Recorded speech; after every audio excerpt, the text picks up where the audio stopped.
మనం ఏమి చేయలేమో అనుకుంటామో అది మన ద్వారా దేవుడు తండ్రి చిత్తాన్ని మన ద్వారా నెరవేర్చుకొని ఆయన మనలో ఉండి అనేక మందికి దీవెనకరంగా ఆశీర్వాదకరంగా కుటుంబాలకి సంఘాలకి దేశానికి ఆశీర్వాదకరంగా ఉంచడానికే దేవుడు మరి నూతన హృదయము మీకు ఇస్తాను అని చెప్తున్నాడు. ఎప్పుడైతే దేవుని మాటలు పక్కన పెడతారో, దేవుని కృపని పోగొట్టుకుంటారో, దేవుడు ఇచ్చిన అభిషేకాన్ని, దేవుని వరాలని, ఆయన ఫలాలని, ఆయన పిలుపుని, దర్శనాన్ని పోగొట్టుకుంటారో, ఆయన సాక్ష్యం పాడు చేసుకుంటారో వాళ్ళకి నూతన హృదయం ఇంకా ఉండదు. సాతాను హృదయం ఉండి వాళ్ళు ఏలుబడి చేస్తుంది. కాబట్టి అందుకని చాలా జాగ్రత్తగా మళ్ళీ దేవుని దగ్గర పశ్చాత్తాపడి అవన్నీ కూడా పశ్చాత్తాపడి ఏకాంత ప్రార్థన చేసుకున్నప్పుడు అప్పుడు దేవుడు ప్రజల విషయంలో సమాజ సేవ చేయడానికి మతము కులము భేదం లేకుండా అందరిని ప్రేమించి వారిని అన్ని విషయాల్లో ఆదుకోవడానికి దేవుడు నిలబెట్టేదే నూతన హృదయం. ఆ నూతన హృదయం మీకు ఇచ్చేదను, నూతన స్వభావం మీకు కలిగజేసేదను, రాతి గుండెని మీలోంచి తీసివేసి, ఆ రాతి గుండె ఉన్నప్పుడు కన్నీరు అనేది రాదు. ఎవరికైనా బాధ వచ్చినప్పుడు ఏ విషయాలు కూడా వాళ్ళకి చేయాలని అనిపించదు. వాళ్ళని క్షమించి ప్రేమించి వాళ్ళ కోసం కన్నీరు కాచి ప్రార్థన చేసి వారికి బాధ వస్తే బోధోద్దమవుతుంది అనమాట.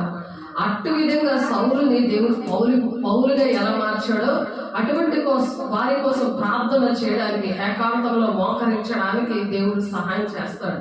దేవుడు మరి ఆ కృప దేవుడు అలాంటప్పుడు అనుగ్రహిస్తాడు. నూతన జన్మ రాగానే దేవుడు చక్కగా అన్ని కూడా కృప ద్వారా రక్షించుకుంటాడు, అభిషేకిస్తాడు, ఆత్మీయ ఫలాలతో కృపావరాలతో నింపుతాడు.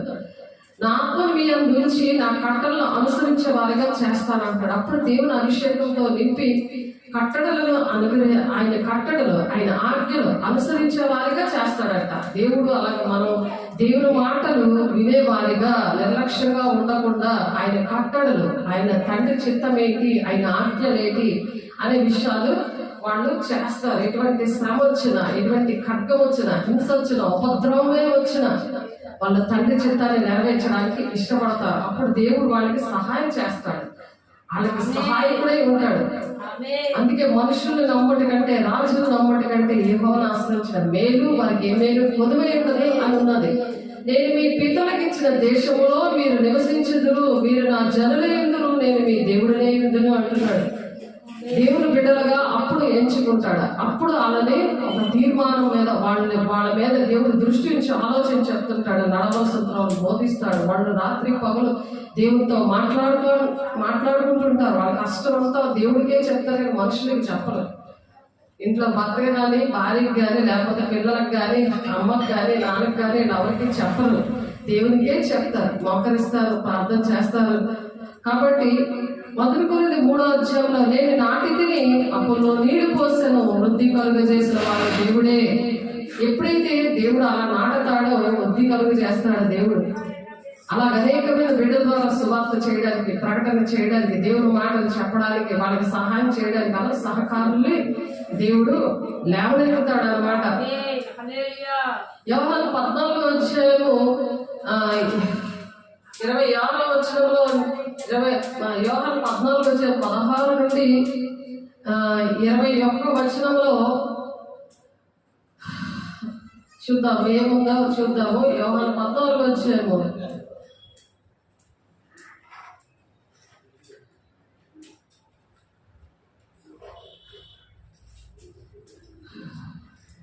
చూద్దాము. ఆది కాండము 20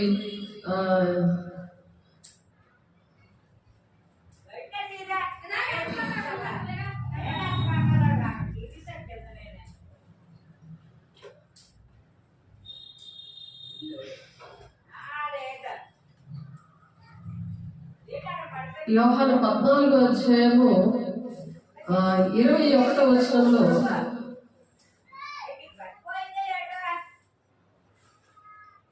యోహాను 14వ అధ్యాయము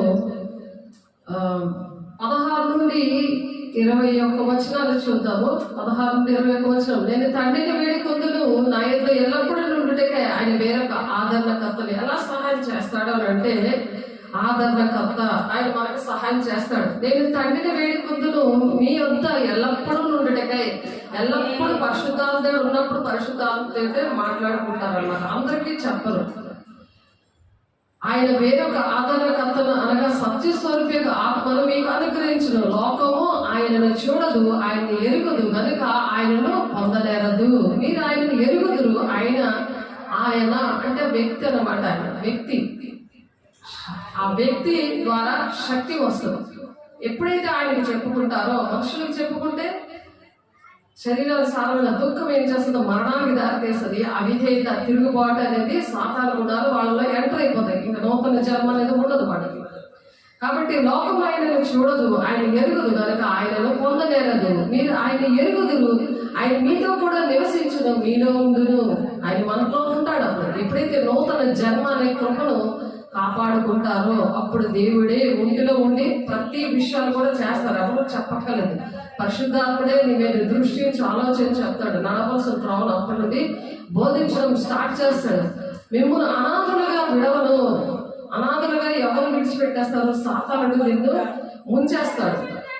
అవిధేయత, తిరుగుబాటు, అవిశ్వాసంతో ముంచేసి నేను పనికిరాని పాత్రగా ఊరికి, దేశానికి, కుటుంబానికి అసహ్యకరంగా సాతానుడు చేసి నిన్ను అనాథగా విడిచిపెట్టి వెళ్ళిపోతాడు. అంతవరకు సాతానుడు నిన్ను నడిపించి, కానీ పరిశుద్ధాత్మ దేవుడు మిమ్మల్ని అనాథలుగా విడవను, మీ వద్దకు వద్దును.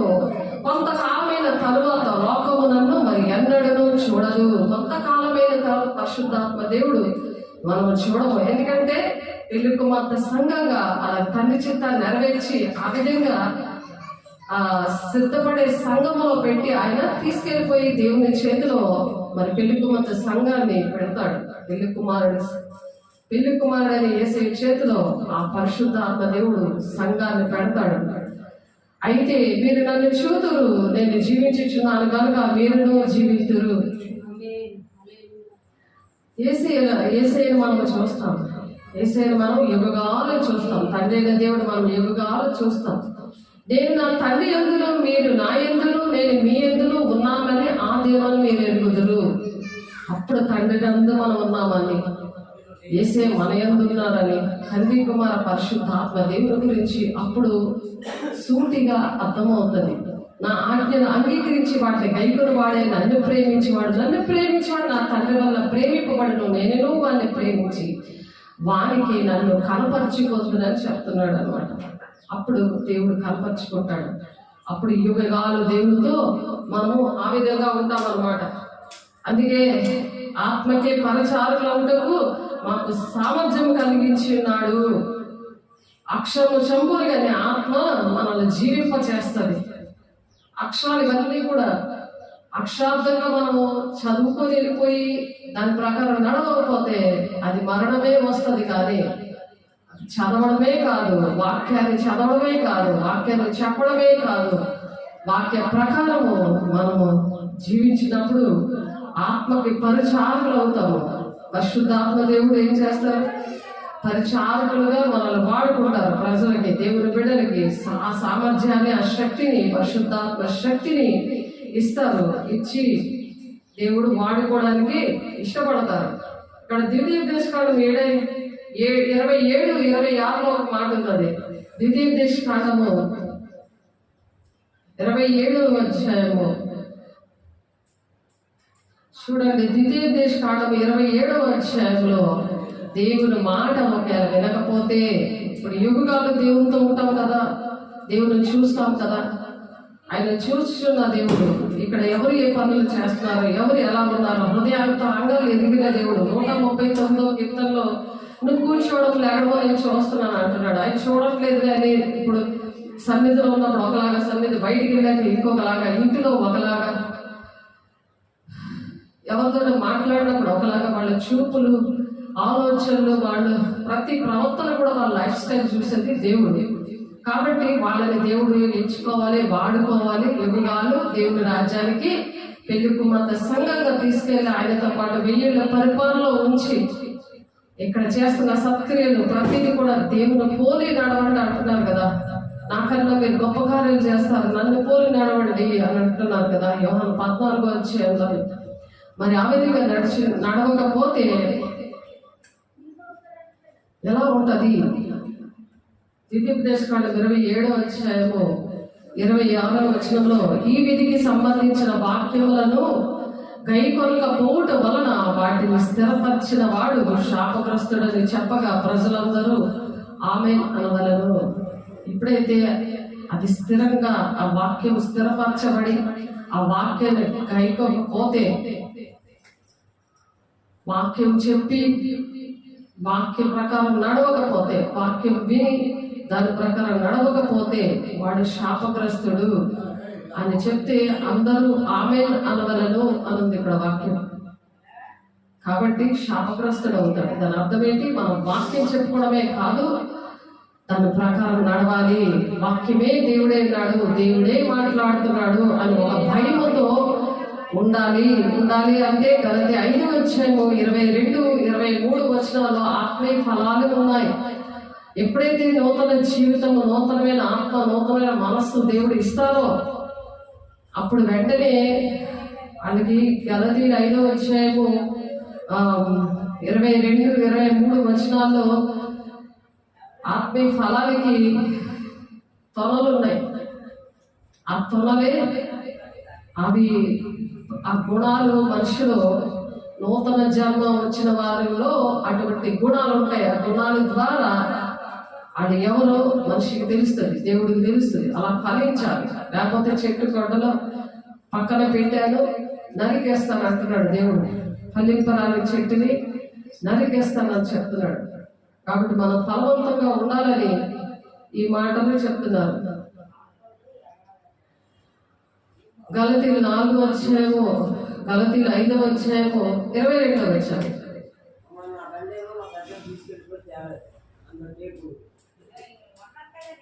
22వ వచనంలో అయితే ఆత్మఫలం ఏమనగా ప్రేమ, సంతోషము, సమాధానము, దీర్ఘశాంతము, దయాళుత్వము, మంచితనము, విశ్వాసము, సాత్వికము, ఆశా నిగ్రహము. ఇవి మనకి అనుక్షము ఉన్నాయా లేదా అని మనం చెక్ చేసుకోవాలి. ఇట్టి వాటికి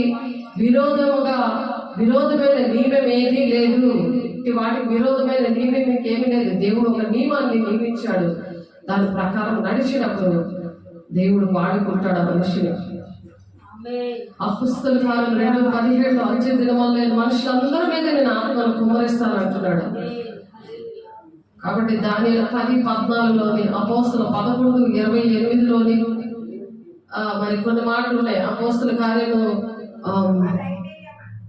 యోవేలు గారు ప్రవచించింది మరి నెరవేర్పులోకి వచ్చింది. నా పరిచయంలో దేవుడు ఇచ్చారు, నడిపించారు. ఆ విధంగా అది జీవితాంతం ఉండాలి.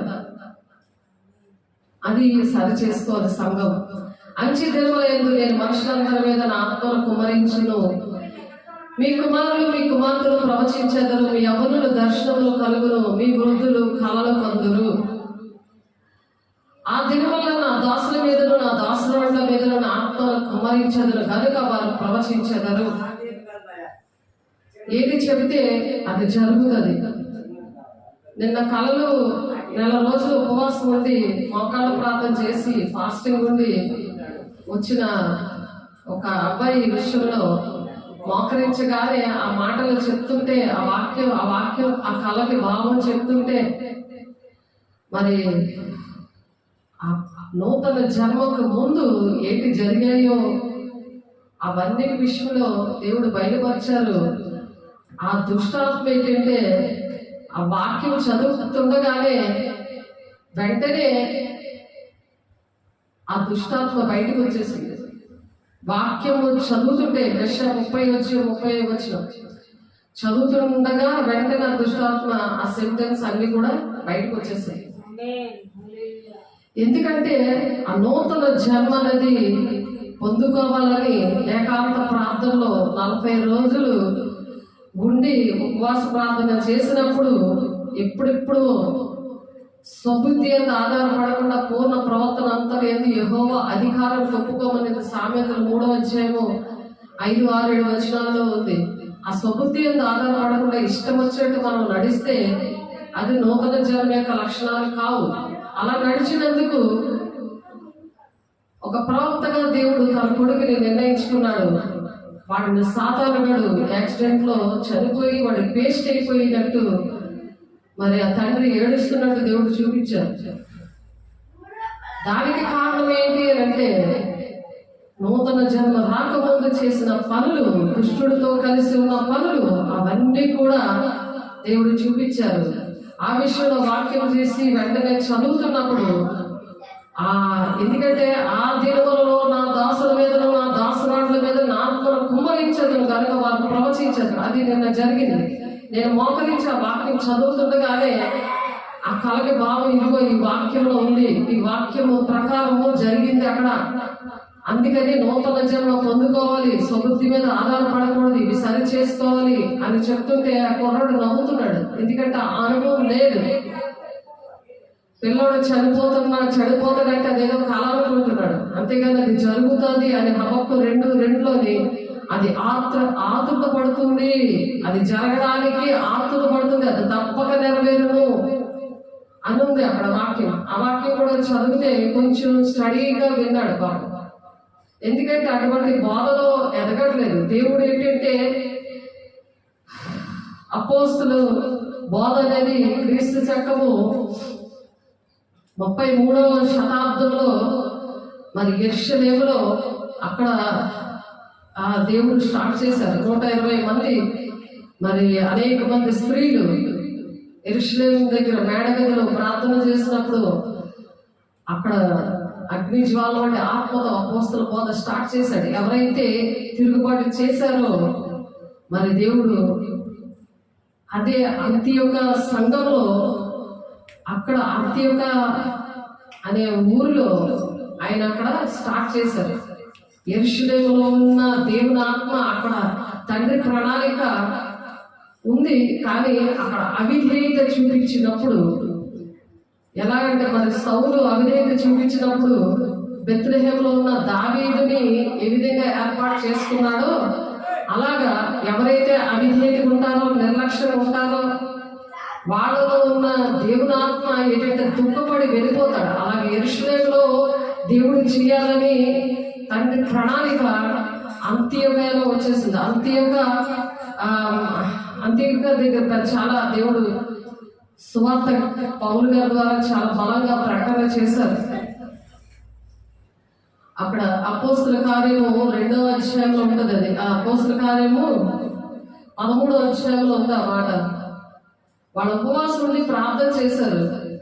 5 ప్రవక్తలు కలిసి ప్రార్థన చేసినప్పుడు యెరూషలేములో జరగవలసిన అపోస్తుల బోధ సంఘము, అపోస్తుల సంఘము ఆ 12 మంది, ఆ 10 రోజులు, 10వ రోజున ఆ దేవుడు పరిశుద్ధాత్మ దేవుడు వచ్చి ప్రతి ఒక్కరి మీద అగ్నిజ్వాల వంటి ఆత్మతో ఆయన వాళ్ళని తండ్రి చిత్తాన్ని నెరవేర్చడానికి ప్రజలని, దేశాన్ని అనేకమైన చోట్ల దేవుడి నామాన్ని ప్రకటించడానికి, అందరూ కూడా శుభశాంతుల్లో ఉండడానికి, దీవెనకరంగా ఉండడానికి దేవుడు ఏర్పాటు చేశారు అక్కడ.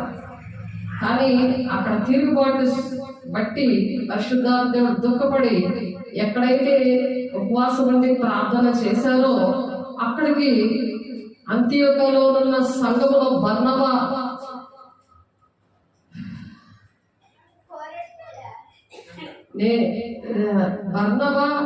నీగేరనబడిన సిమియోను, కురేనీయుడైన లూకియా, చతుర్థాధిపతి అయిన హేరోదుతో కూడా పెంచబడిన మనయేలు, సౌలుని ప్రవక్తలను, బోధకులను ఉండిరి.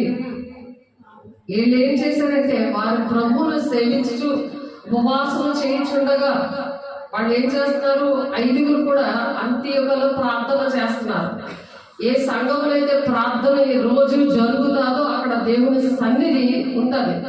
నేను ఎందుకు అలాగా దేవుడు ఆ కార్యం చేశారంటే, ఎప్పుడు రోజు ఇక్కడ బల్లారాధన, రోజు సంఘం అనేది రోజు ఇక్కడ జరుగుతూ ఉంటది, ఇక్కడ ప్రార్థన జరుగుతూ ఉంటది.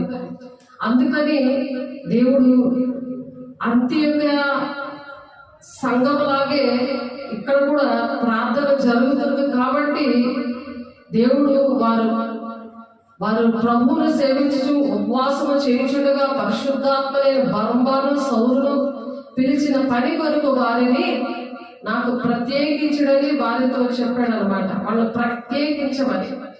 ఇప్పుడు వచ్చిన వాళ్ళందరినీ కూడా దేవుడు ప్రత్యేకించమని చెప్తున్నారు. వాళ్ళు తిరుగుబాటు చేస్తే మరి దేవుడు మరి వాళ్ళ విషయంలో ఎటువంటివి జరుగుతాయో కూడా చూపించారు. ఇద్దరు విషయంలో, అప్పుడే ముగ్గురు విషయంలో చూపించారు. తిరుగుబాటు అనేది దేవుని దగ్గర చేస్తే అవన్నీ కూడా ఎలాగా శ్రమ ఎందుకు వస్తున్నాయో కూడా వాడికి అర్థం కాని పరిస్థితి. అందుకని దానియేలుకు దేవతలు ఆత్మించి ఆ భావము, కలల భావాలను చెప్పడానికి దేవుడు కృప చూపించారు. ఆ భావాలను చెప్పి మరి ఆ వాక్య ప్రకారం నడవాలి అని సరిచేయడానికి దేవుడు ఇక్కడ ఏర్పాటు చేసుకున్నాడు, ఇక్కడ మాట్లాడుతున్నాడు అటువంటి విషయాలు. కారణం అది ఉపవాసం ఉన్నప్పుడు అలా ప్రత్యేకించాడు దేవుడు కొంతమందిని. అంతటి వారు ఉపవాసం ఉండి ప్రార్థన చేసి వారి మీద చేతులు ఇచ్చి వారిని పంపించారు. నిన్న చేతులేసి ప్రార్థన చేసే వాళ్ళకి పంపించడం జరిగింది. కాబట్టి వీరి పరిశుద్ధాత్మ చేత పంపబడిన వారే సెలవుకాయకు వచ్చి అక్కడ నుండి ఓడకి కుప్రకు వెళ్ళి వారు సలమీలో ఉండగా యూదుల సమాజ మందిరంలో దేవుని వాక్యము ప్రచురించుచుండేది. యోహాను వారికి ఉపచారము చేయువాడే ఉండెను. వారు ద్వీపమందంతటా సంచరించి పాపను ఊరికి వచ్చినప్పుడు గారడీవాడును అబద్ధ ప్రవక్తనైన బర్యేసు అని ఒక యూదుని చూచిరి. ఇతడు వివేకము గలవాడైన సల్లిపోలను అధిపతి వద్ద నుండెను. అతడు బర్నబాను సౌలును పిలిపించి దేవుని వాక్యము వినగోరెను. ఎప్పుడైతే ఇటువంటి అభిషేకము, దేవునితో మాట్లాడే అనుభవం, అపోస్తల బోధ ఉన్నప్పుడు ఆ వాక్యం అంటే భయం వేస్తుంది. ఆ భయం ఏంటంటే అన్ని ఆశీర్వాదాలు కావాలనే భయం. దెయ్యం వచ్చి పక్కన నిలబడింది. నిన్న ప్రార్థన చేస్తుంటే శుద్ధ ప్రార్థన చేయగానే స్టార్ట్ అయి పక్కకు వచ్చి నిలబడింది.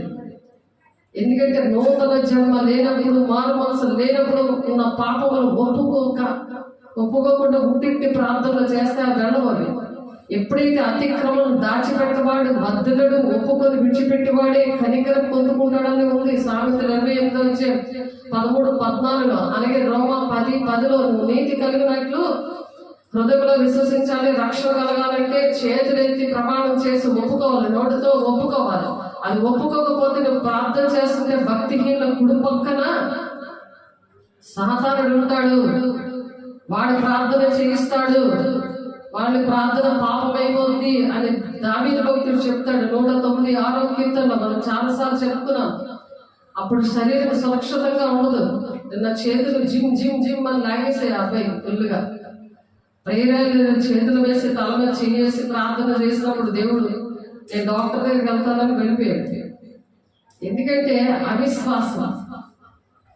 దేవుని దగ్గర విశ్వాసం ఉన్నప్పుడు అపోస్తుల కార్యము 16:5 సంఘాలు విశ్వాసం ద్వారా దేవుడు స్థిరపరిచి విస్తరించాడంట, విస్తరింప చేశాడంట. అలాగా సంఘాలు విస్తరించబడాలి. అనేకమైన చోట్ల శిష్యులు తయారు చేసి పంపించమని చెప్తున్నాడు అపోస్తుల గారు. మత్తయి సువార్త 27:20 శిష్యులు తయారు చేయమని చెప్తున్నాడు. సదాకాలం అప్పుడే దేవుడు మనతో ఉంటాడు. అందుకని దిద్దుబాటు నీకు అసహ్యము కదా, నా మాటలు నువ్వు వెనక్కి తోసేస్తున్నావు అని చెప్పి 50:17 ఉంది. ఎవరికి ఇష్టం ఉండదు, దిద్దుబాటు అనేది ఇష్టం ఉండదు. ఏవో మెసేజ్ చెప్పేద్దాం అని చెప్పి అనుకుంటారు. దేవుని ప్రణాళిక చెప్పలే దేవుని వాక్యం వస్తుంది. కానీ ఎంత మనం నేర్చుకున్నా సరే ఆ వాక్యము మనం చెప్పలేము. ఏది చెప్పమంటే అదే బలిపీఠం దగ్గర నిలబడినప్పుడు దేవుడు చెప్పిస్తారు, మాట్లాడిస్తారు. అది ఎంత రాసుకున్నా అది ల్యాప్టాప్లో 60,000 పెట్టి కొని అందులో ల్యాప్టాప్లో మెసేజ్లన్నీ రెడీ పెట్టుకున్నా వేస్టే అని మాట్లాడారు నిన్న దేవుడు. కాబట్టి అపోస్తల కార్యము 11:28 నుండి 30 చదువుకుందాము. ఏంటంటే త్యాగం అనేది ముఖ్యం. దేవుని పని చేయడానికి త్యాగం అనేది ముఖ్యం. ధనవంతులు చేయలేరు, అహంకారం ఉండదు వాళ్ళకి. దేవుడు అందుకే పేతులు చెప్తారు, ధనము అనేది సమస్త కీడునికి మూలము అని చెప్తాడు. అపోస్తల 11:28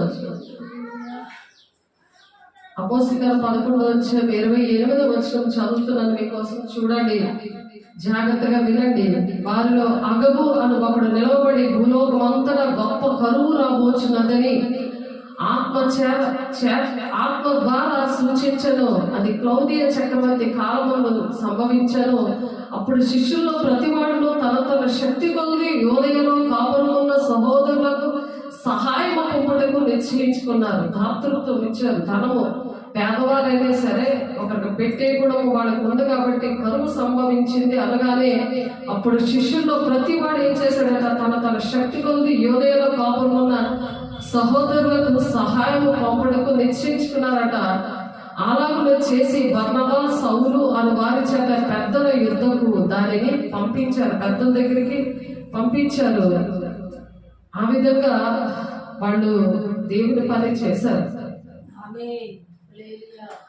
అంత్యోక ఏంటంటే అది అరేబియా సముద్రము మధ్యలో ఒడ్డున ఉంది. అది ఉండడం బట్టి అది వ్యాపారపు ఏరియా, ధనము ఉన్న ఏరియా. అది కూడా పాపంతో, చెడుపులతో, మరి తాగుడు అలాంటి ఏరియా.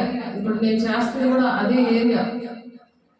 ఆ అంతిమ సంఘాన్ని దేవుడు ఎలా ఆశీర్వదించాడంటే ప్రార్థన బట్టి, అక్కడ నిత్యము ప్రార్థన, సహవాసము, రొట్టె విధించిన ఎడతెగక ప్రార్థన బట్టి దేవుడు ఆ విధంగా చేశారు. కాబట్టి క్రీస్తు వారిని అని అక్కడ క్రైస్తవులుగా దేవుడు యెరూషలేములో ఉన్నప్పుడు యూదులుగా పిలువబడ్డారు వాళ్ళు. ఎప్పుడైతే అదే ప్రజలు మరి అక్కడ ప్రార్థన చేసినప్పుడు అంత్యోక సంఘాన్ని విస్తరించి 2 ఖండాలుగా, 3 ఖండాలు అప్పుడు ఉన్నాయి, ఇప్పుడైతే 7 ఖండాలుగా ఉన్నాయి. ఆ 2 ఖండాల్లో కూడా అపోస్తలులు గారు చాలా బలమైన సేవ చేశారు అక్కడ.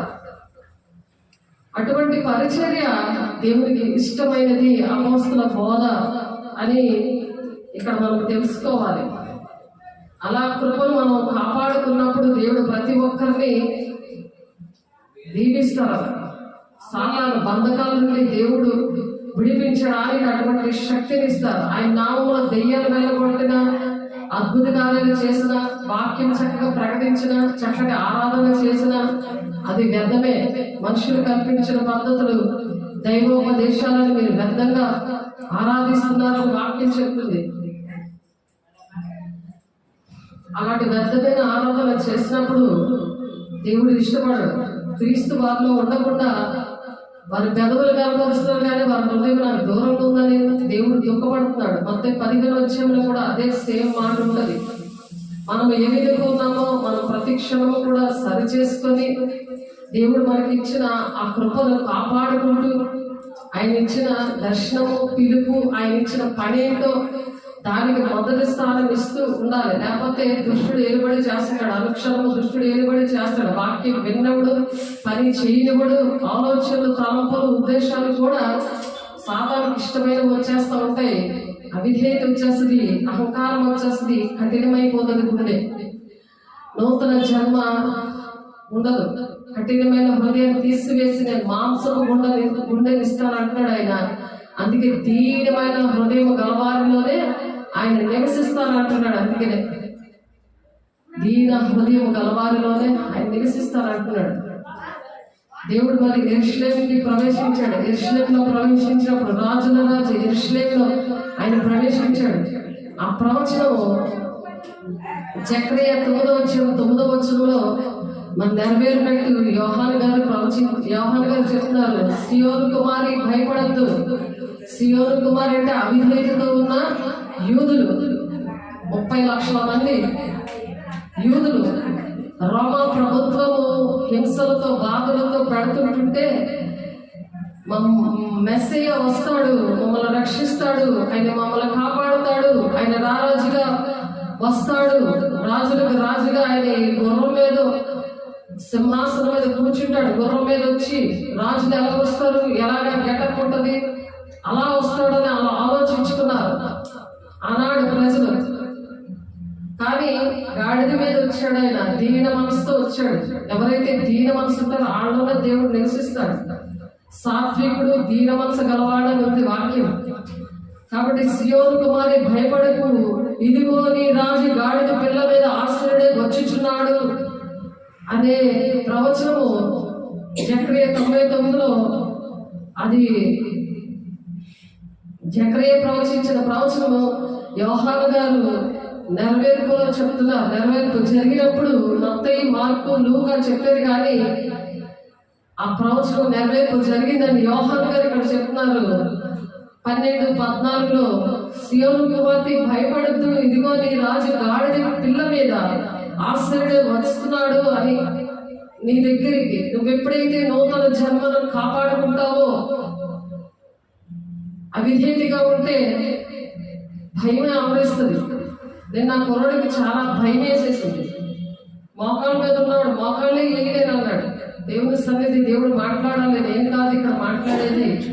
నేను మోకరించాను, దేవుడు మాట్లాడతాడు. అది నీకు అర్థమవ్వాలంటే నువ్వు కూడా మోకరించాలి అని చెప్తే దేవుడు మోకరించడం స్టార్ట్ చేయదు, కానీ దేవుడు మాట్లాడడం స్టార్ట్ చేశాడు.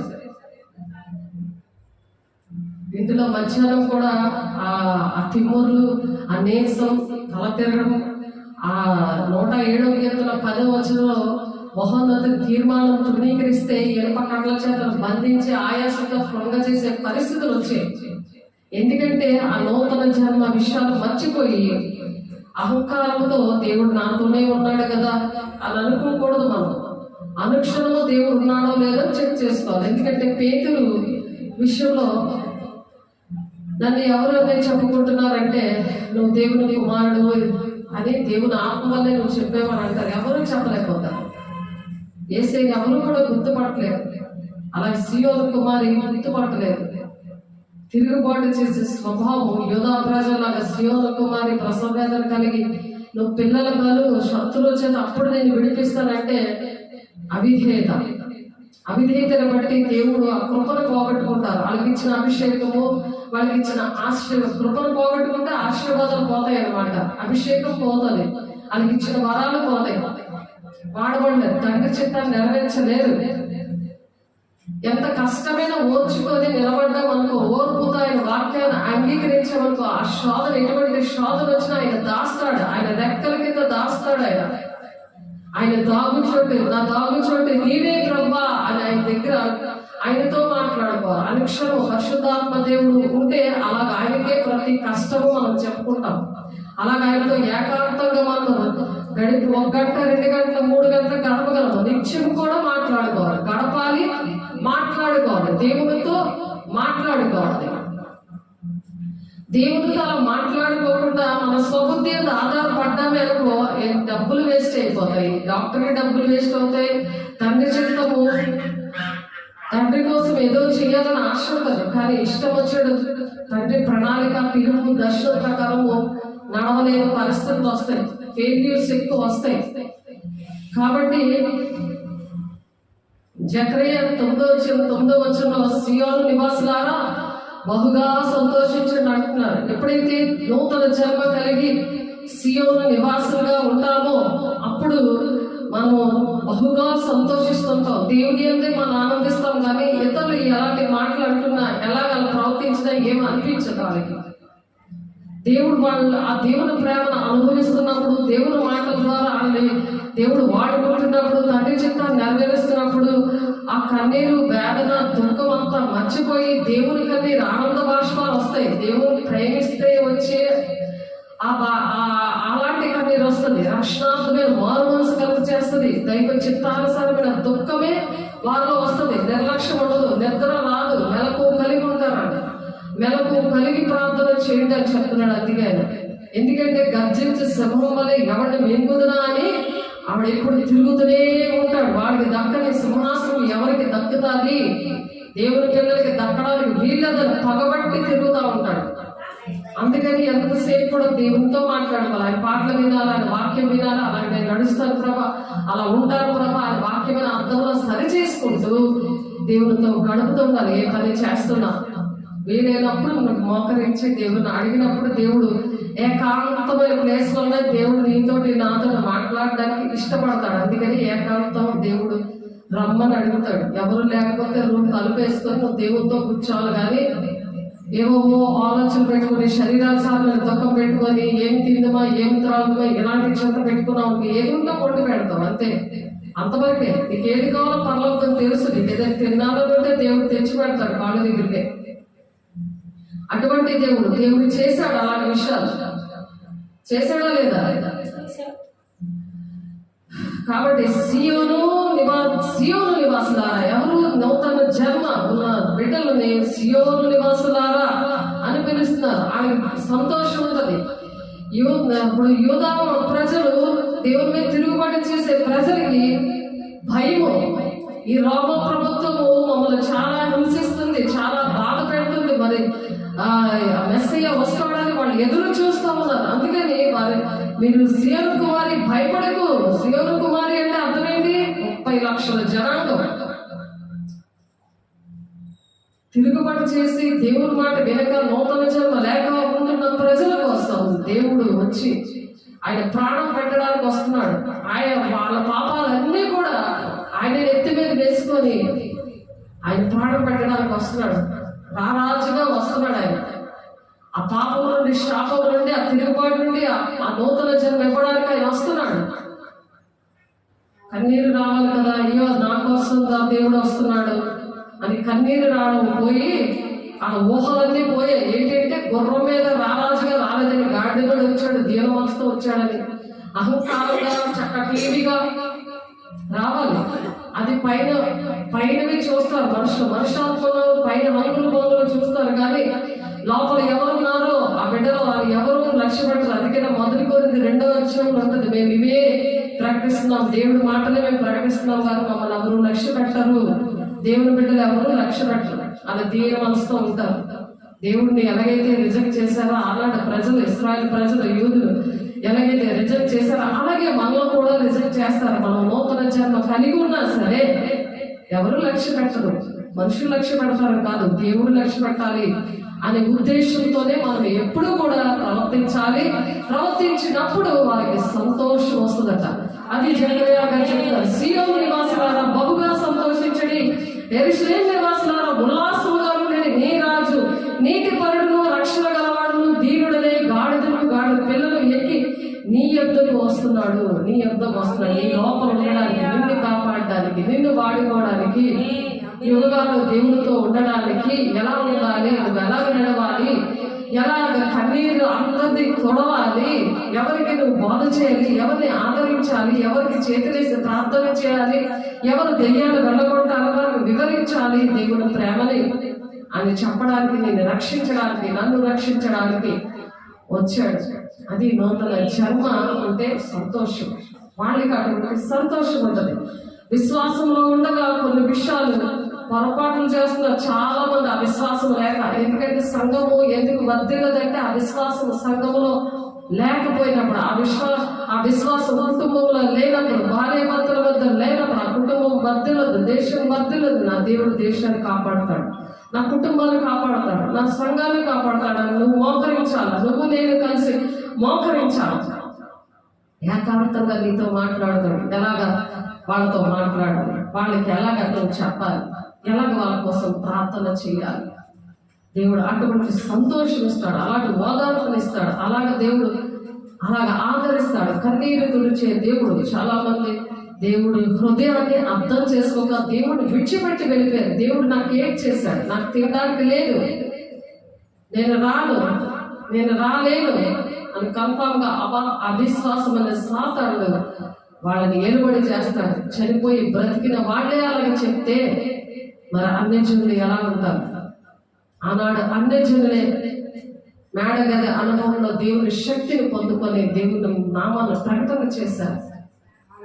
మేడగదిలో అంత్య సంఘము అనేక మందిని దేవుని రాజ్యాన్ని తీసుకొచ్చింది. దాతృత్వంతో పేదవారే దేవుని సంఘాన్ని కట్టారు, అనేక మందికి ఇచ్చారని ఇందాక మనం అపోస్తుల కార్యం 13వ అధ్యాయం 2వ వచనంలో మనం చూసాం. 28 నుండి 11వ అధ్యాయము 28 నుండి 30 వచనాలు చూసాం. అపోస్తుల కార్యములు 11వ అధ్యాయం 28 నుండి 30 వచనాలు మనం చూసాం.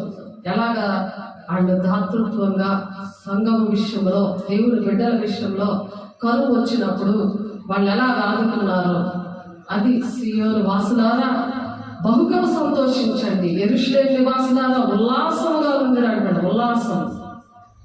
ఉల్లాసం ఉంటారంట, ఆరోగ్యంగా ఉంటారు, సంతోషంగా ఉంటారు. దేవుని కలిగిన బిడ్డలు నూతన జన్మ కలిగి కఠినమైన హృదయం ఉంటుంది, వారికి కన్నీరు ఉంటుంది. గొప్ప కళ్ళులాగా ఇప్పుడు కన్నీరు వాళ్ళ కోసం వింటే కన్నీళ్ళు వస్తాయి, దేవుడు బాధ పెడుతుంటే కన్నీళ్ళు వస్తాయి. దేవుడు ఒక మాట అంటే నాకు దేవుడు ఏం చేశాడు అడిగిన కళ్ళంటే నీళ్ళు వస్తాయి. ఆయన ప్రాణం పెట్టాడు. నువ్వు చేసిన తప్పులు, నేను చేసిన తప్పులకి ఆయన ప్రాణ స్నేహితుడిగా, ప్రాణ ప్రియుడిగా ఆయన మనతో ఉన్నాడు. ఎవరాలు ఉన్నారు భూలోకంలో ఎక్కడైనా మాట్లాడే దేవుడు ఆయన. ఏ విషయంలో అయినా దేవుని అడిగినప్పుడు వెంటనే జవాబు ఇచ్చే దేవుడు. ఎప్పుడైతే నువ్వు సియోను వాసులాగా ఉల్లాసిస్తావో, ఆయన బట్టి నువ్వు సంతోషిస్తావో, ఆయన నాకున్నాడు అని నువ్వు ధైర్యంగా ఉంటావో, అటువంటి దేవుడు మనం కలిగి ఉన్నాం. ఆలోచించండి. ప్రభు మరి అనేక మందికి ఆ విషయాలు తెలియక ఆయన ఏంటంటే ఆయన హృదయం గమనించాక ఏమీ లేని ఒక ఎగిరెగిరి పడిందంట. అలా అహంకారంగా మాట్లాడుతుంటారు. దేవుని ఇష్టపడరు, దేవుని మాట వినడానికి ఇష్టం లేదు, మనుషుల మీద ఆధారపడతారు. వాళ్ళు ఎలాగోలాగా నన్ను వాడుకుందాం, మనుషులు వాడుకుందామని, ఎవరైతే దీన మనసుతో ఉంటారో వాళ్ళని వాడుకుందామని వాడు సాతానుగాడు వాళ్ళు పిండేసి, వాళ్ళు పీడించి ఎలాగోలాగా నేను వాళ్ళు వాడుకొని, వాళ్ళు ఉన్నారు కదా నాకు దేవుడు ఏం అవసరం లేదు, మనుషుడు ఉన్నాడు కదా, నాకు ఒకడున్నాడు కదా, వాడు నన్ను పెంచుతాడులే అన్నట్టుగా ఉంటున్నారు భార్యలు, పిల్లలు. భర్తలేమో భార్య మీద ఆధారపడతారు, భార్యలేమో భర్త మీద ఆధారపడతారు, దేవుడి మీద ఆధారపడరు. దేవుడు పక్కన పెట్టేసి దేవుడు హృదయాన్ని అర్థం చేసుకోకుండా అహంకారంతో అలాగా ఏమి లేకపోయినా సరే అటువంటి గొడవలు తీసి ఎగిరెగిరే పరిస్థితులు, సమాధానం లేకుండా చేసే సాధనలు తాండవిస్తుంటాడు కుటుంబాల్లో, దేశంలో, సంఘంలో జరుగుతున్నవి. ఎందుకంటే సియోను వాసులారా బహుగా సంతోషించండి, యెరూషలేము నివాసులారా ఉల్లాసంగా ఉండండి, నీ రాజు నీతిపరుడు, ఆయన రక్షణ గలవాడు నీకు రక్షణ తెచ్చాడు. అది అంతం వరకు మనం కాపాడుకోవాలి. వాళ్ళకి జీవ కిరీటం, నీతి కిరీటం. యాకోబు 1:12 ఉంది జీవ కిరీటం. ప్రకటన 2:10 ఉంది జీవ కిరీటం. లాస్ట్ వరకు సహించుకోవాలి. అటువంటి మనుషుల్ని, కుటుంబంలో ఉన్న వాళ్ళని, ఉద్యోగంలో ఉన్న వాళ్ళని, సంఘంలో ఉన్న వాళ్ళని, దేశంలో ఉన్న వాళ్ళని సహించుకుంటూ వారి కోసం ప్రార్థన చేయాలి. సంపూర్ణమైన భక్తి కలిగి ఉండి, మాన్యతైన భక్తి కలిగి ఉండి ప్రార్థన చేయాలి. దుష్టుడు వలలో ఉంటారన్న, దుష్టుడు ఆలోచన చెప్పి నడవలసిన త్రోవని నడవనివ్వకుండా, దేవుని రాజ్యానికి రానివ్వకుండా, దేవుని సన్నిధికి రానివ్వకుండా, దేవుని సేవకులకు ఇష్టం ఉండకుండా, దేవుని బిడ్డలను అసహించే వారిగా చేస్తున్నారు. అది దేవుని మనసును అర్థం చేసుకోవాలన్నమాట. అందుకనే స్వబుద్ధి ఆధారపడకుండా పూర్ణ ప్రవర్తన అంతటి యందు మనం యెహోవా అధికారాలకే ఒప్పుకోవాలి. అప్పుడు మనల్ని చెక్ చేసుకోవాలి. మన ద్వారా ఏదైనా అంతవరకు కూడా మనం చెక్ చేసుకోవాలి, పరీక్షించుకోవాలి. ఎవరితో ఉన్నాము, ఎవరు నడిపిస్తున్నారు అని మన ప్రతి క్షణము కూడా మనము చెక్ చేసుకోవాలి. మరి పేతురికి అలాగే ఉంటుంది కదా, తండ్రి చిత్తాన్ని నెరవేర్చుకుని గద్దిస్తాడు కదా దేవుడు యేసయ్యని. తండ్రి చిత్తం నీ పట్ల అలా జరగకూడదు అంటాడు యేసయ్య. తండ్రి చిత్తం నా పట్ల ఈ విధంగా ఉంది, నేను ఇలా చనిపోతాను, యెరూషలేము వెళ్తాను, యూదులు ఇలా సిలువ వేస్తారు, ఈ విషయాలను చెప్తుంటే సాతాను నా వెనక్కి వెళ్ళిపోవాలన్నాడు. అలా మనం గద్దించుకోవాలి, మనం పరీక్షించుకోవాలి. ఎవరు మనలో ఉన్నారు, తండ్రి చిత్తాన్ని నెరవేర్చకుండా ఎవరు మనల్ని నడిపిస్తున్నారని. దేవుని బిడ్డల పెళ్లికి మత సంఘంగా సిద్ధపడడానికి ఇష్టపడుతున్న సార్వత్రిక సంఘమా, దేవుడు నన్ను ప్రేమించి దేవుడు ఈ మాటలు మనతో మాట్లాడుతున్నారు. దేవునికి మహిమ కలుగును గాక. దేవుని స్తోత్రం. ఇప్పుడు మీకా గారు ప్రవచిస్తున్నారు చూడండి. మీకా గారు 6వ అధ్యాయము 8వ వచనము మీకోసం చదువుతున్నాను, ఒకసారి చూడండి. మీకా గారు ప్రవచించారు 6వ అధ్యాయము 8 వచనము 13 వచనము చూద్దాం. మీరు వారిగానే ఉండబడి మీరు మీ తండ్రిని అడుగుక మునిపే మీకు అక్కరగా ఉన్నవేవో ఆయనకి తెలియను అంటున్నాడు. ఆయన తండ్రికి మనకేటి కావాలో ఆయనకి తెలుసు.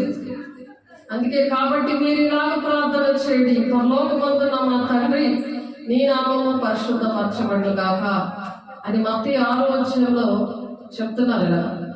దేవుడు మనకి ఏది కావాలో అవన్నీ తెలుసు. కాబట్టి మన పరలోక ప్రార్థన చెప్పినప్పుడు దేవుడు సన్నిధి వచ్చి ఈ వాక్యము చక్కగా అర్థమవుతుంది. దిద్దుబాటు ఆత్మ వస్తుంది. దిద్దుబాటు చేసుకోవాలన్నా చాలా మంది చేసుకోవట్లేదు. అహంకారంగా నేను దేవుని బిడ్డలే కదా, నేను ఇంకేం దేవుడు నాతో మాట్లాడుతున్నాడు కదా అంటున్నారు. ఏం మాట్లాడుతున్నారు? నువ్వు చేసిన తప్పులే మాట్లాడుతున్నారు. ఆ తప్పులు ఒప్పుకోరు కదా, దానివల్ల నీకు ఇలాంటి శోధన వస్తుంది, ఇలాంటి మరణం వస్తుంది అని చెబుతున్నా అర్థం అవట్లేదు, సరి చేసుకోవట్లేదు. ఎప్పుడైతే ఈ పరలోక ప్రార్థన చెప్తారో, స్తుతి ప్రార్థన చేస్తారో వెంటనే దిద్దుబాటు ఆత్మ వస్తుంది వాడికి. దేవుని స్తుతియాన్ని మొలకించేవాడు ఆయనని మహిమపరుచుచున్నాడు అన్నాడు.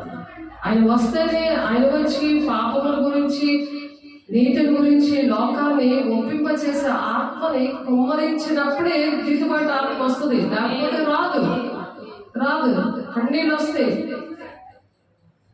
వస్తే దేవుడు అలాగే నేను శుక్రవారం ఆ ఒప్పుకొని నేను సాక్ష్యం చెప్పినప్పుడు నాకు శుక్రవారం ఉదయం నేను 10 నుండి 3 వరకు నేను ప్రార్థన చేసుకున్నాను. వెంటనే దేవుడు చూపించారు. అవి ఎప్పుడున్నట మా అమ్మ దగ్గర నుండి వెళ్ళిపోటు చేస్తున్నాయి. అవి చూపించారు నాకు. అదే విషయం మా అమ్మతో మాట్లాడారు. ఇక్కడ సౌలుతో అన్నయ్యతో ఎలా మాట్లాడారో సేమ్ విషయం నాతో మాట్లాడారు, మా అమ్మతో మాట్లాడారు. నాకన్నా ఎక్కువ ఆవిడకి తెలుసు కదా. నేను చిన్నప్పుడు ఏది జరిగేది నాకు తెలియదు కదా. భక్తి విషయంలో దేవుడు అమ్మను కూడా పిలుచుకున్నారు. అమ్మ కరెక్ట్గా చేయబోదా నన్ను పిలుచుకున్నాడు దేవుడు. నా కోసం అమ్మ ప్రార్థన చేసింది. అంతవరకు బాగా ఉంది, తర్వాత పడిపోయింది. ఎందుకంటే అంతవరకు మనం సహించుకోవాలి, నడవాలి. నాకు చాలా ఆశ్చర్యం అనిపించింది. ఎప్పుడైతే నేను శుక్రవారం మొయ్యలో నేను సాక్ష్యం చెప్పానో వెంటనే దేవుడు నాతో మాట్లాడారు. నేను ఏకాంతంలో దేవుడితో కూర్చున్నాను. రాత్రి 10 నుంచి 6 తెల్లారి 3 వరకు నేను కూర్చున్నప్పుడు దేవుడు మాట్లాడితే ప్రతిదీ నేను హబక్కు 2 ప్రకారం బుక్లో నేను టైము డేట్ నోట్ చేసి రాస్తాను. ఎందుకంటే అవి ఆ బుక్ ఎప్పుడుదో బుక్. మా పిల్లలు, మా ఆయన విషయంలో, నా కుటుంబ విషయంలో, దేవుడు ఈ సంఘం విషయంలో, నా సేవ విషయంలో, నా పరిస్థితులన్నీ దేవుడు చిన్నప్పుడు మాట్లాడుతున్నవన్నీ అందులో రాశాను. అవి నాకు ఇప్పుడైతే మర్చిపోయాను, కానీ కొన్ని గుర్తుంటాయి, అన్ని గుర్తుంటాయి. అవి చూశాను. చూసి మళ్ళీ అది అక్కడ నుండి నేను స్టార్ట్ చేశాను. వేరే బుక్లో రాసేదాన్ని, కానీ మరి అదే బుక్ 3 పేజీలు ఇంకా మిగిలి ఉన్నాయి. బుక్ పాతదైపోయినా కానీ దేవుడు దగ్గర నేను లెంపలు వేసుకొని, దేవా 3 రోజులు అయిపోయింది, దేవుడు మాట్లాడుతున్నాడు. ఒక్కొక్కటి విషయాలు రోజుకొక విషయం మాట్లాడతారు. దేవుడు స్వరం ద్వారా, కళ ద్వారా, వాక్యం ద్వారా దేవుడు మాట్లాడతారు. ఆ విషయాలు నేను రాస్తుంటాను. సంఘం విషయంలో, దేవుడు నాకు అప్పచెప్పిన వారి విషయంలో, ఆ విషయంలో అయితే రాస్తుంటాను. మరి బిజీ అయిపోయి రాయలేకపోతే లెంపలేసుకొని దేవా నేను రాస్తానని అప్పటికప్పుడే రాసి నేను ప్రార్థన చేసుకుని పడుకుంటే దేవుడు ఆ కొన్ని మాటలు దేవుడు చూపించారు, రాశారు. అలా సరి చేసుకున్నప్పుడు దేవుడు మాట్లాడే దేవుడు. ఆయన దగ్గర పరీక్షించుకోవడానికి దేవుడు ఇష్టపడుతున్నాడు. మనం చేయలేదని దేవుడికి మాట్లాడు, అక్కడ మాట్లాడు. కృపను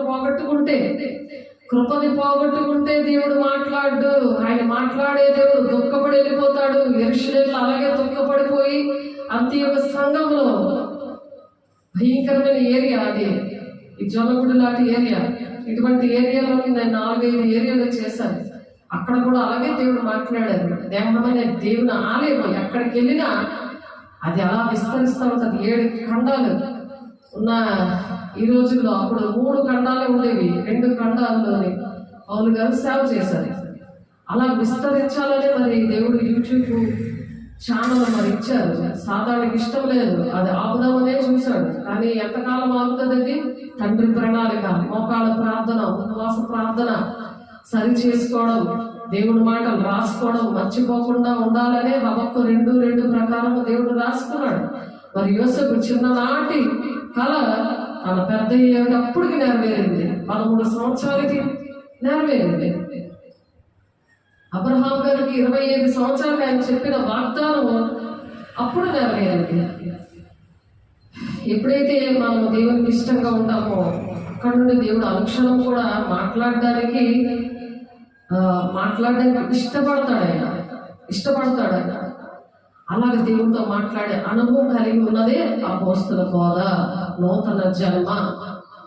ఇప్పుడు మీకు 6వ అధ్యాయము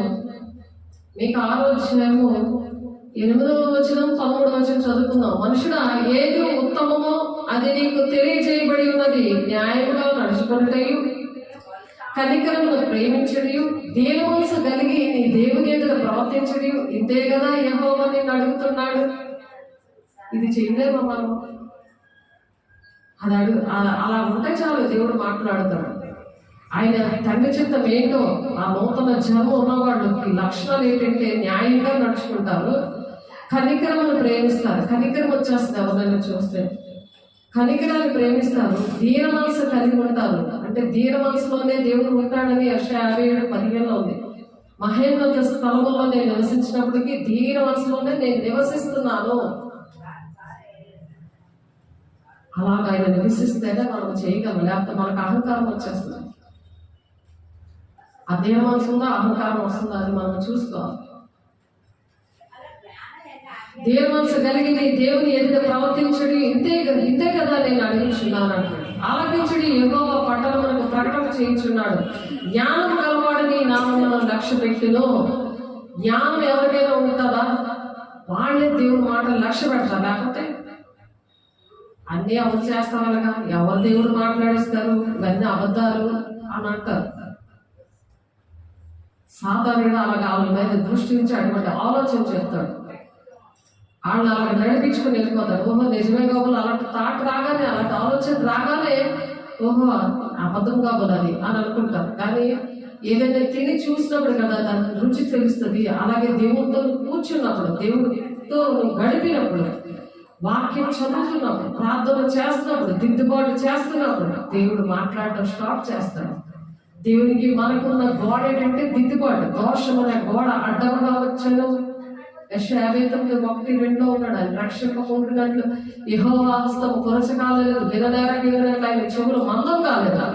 కానీ నీకును నాకు దోషం అనే గోడ అడ్డంగా వచ్చింది. ఆ దోషమును అనుక్షణము కట్ చేసుకోకపోతే దేవుని మాటలు నేను విననిపడు. తండ్రి చిత్తాన్ని నెరవేర్చకుండా ఆడి గర్జించి సమూహంలో తిరుగుతా ఉంటాడు, మింగేద్దామని. దేవుడు మాటలన్నీ మింగేస్తాడు. నువ్వు జీవిస్తున్నావు కానీ మృతుడిగా ఉంటావు. వాక్యం ఫలించదు. వాక్య ప్రకారం నడిస్తేనే దేవుడి రాజ్యం. నడపదు దేవుడి రాజ్యం లేదు. వెలుగుమంత సంఘంలో ఉండము, ఎత్తబడే గుంపులో ఉండము. యెరూషలేము పట్టణానికి వెళ్ళాలి, ఆయనతో మనం యుగాలు ఉండాలి. ఆ యెరూషలేము పట్టణం మళ్ళీ 7 శ్రమ దినాల తర్వాత అది దిగి వస్తుంది. కొత్త ఆకాశం, కొత్త భూమి, 1000 ఏళ్ల పరిపాలనలో మనం ఉండాలి. దేవునితో యుగాలు ఉండాలి. అది ఆశపడాలి, దాని మీద దృష్టి ఉంచాలి. ఎవరు మన మాటలు వింటే వాళ్ళు మనతో వస్తారు, లేకపోతే వాళ్ళు రారు. వాళ్ళ పడి నీ రాజ్యాన్ని కట్టుకోవడానికి ఆలోచిస్తున్నావా, సాతాను వెంటనే దూరిపోతాడు. వాడి మాటలకి సైకుంటేవా, సాతాను వాడి మాటలకే. ఎందుకంటే మనము ఎవరితో పోరాడుతున్నాం? దురాత్మల సమూహంతో. శరీరంతో మనం పోరాడకూడదు, దురాత్మల సమూహంతో మనం పోరాడుతున్నాం. అవి వెళ్ళగొట్టాలి, వాళ్ళ నుంచి వెళ్ళగొట్టి దేవుని మాటలు వాళ్ళకి చెప్పగలిగి ఉండాలి. వాళ్ళ దురాత్మ శక్తులు పోయిన తర్వాత దేవుని మాటలు వాళ్ళకి చెప్పగలిగి ఉండాలి. వాళ్ళ కోసం కన్నీరు కాల్చి ఉపవాసంగా ప్రార్థన చేయాలి. నీకు అంతగా ప్రేమ ఉంటే, వాళ్ళకన్నీ చేసి పెట్టాలని నీకు అనిపిస్తే, ఆడ నరకానికి వెళ్ళిపోకూడదు అని నీకు ఇష్టము ప్రేమ ఉన్నప్పుడు నువ్వు చేస్తావు. అంతేగాని వాడికి చేసి నువ్వు పడిపోవడం కాదు. నువ్వు నేను పడిపోతే అసలుకే మోసం కదా. అనేక మంది ప్రజలు నాశనం అయిపోతారు కదా. తండ్రి చిత్తం నెరవేర్చబడపోతే మనం దేవుని రాజ్యానికి ఎలాగెళ్తాము?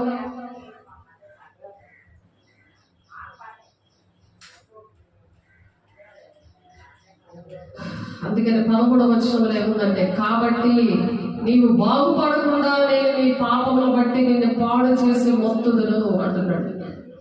అలాంటి పాపాలు చేసావనుకో, తండ్రి చిత్తాన్ని నెరవేర్చకుండా నువ్వు ఇంక బాగుపడకుండా నేను నీ పాపములు బట్టి, అది పాపం కదా, ఆజ్ఞాతిక్రమం పాపం, పాపానికి జీతం మరణం, అందుకే అనారోగ్యాలు వచ్చేస్తాయి. రాను అంటారు ఒకటే ఒక మాట, దేవుడు ఏం చేశాడు రెండో మాట. కాబట్టి నువ్వు బాగుపడకుండా నేను నీ పాపమును బట్టి నేను పాడు చేసి మొత్తుదును. నీవు భోజనం చేసి నీకు తృప్తి కాలేదు, ఎప్పుడు నువ్వు పస్తుగానే ఉందువు. నీవేమైనా తీసుకొని పోయినో అది నీకుండదు, నీవు భద్రమ చేసుకొని కొనుక్కో దాన్ని. దోపుడుకు నేను అప్పగింతును. ఎవరి వచ్చి తినేస్తున్నాయి,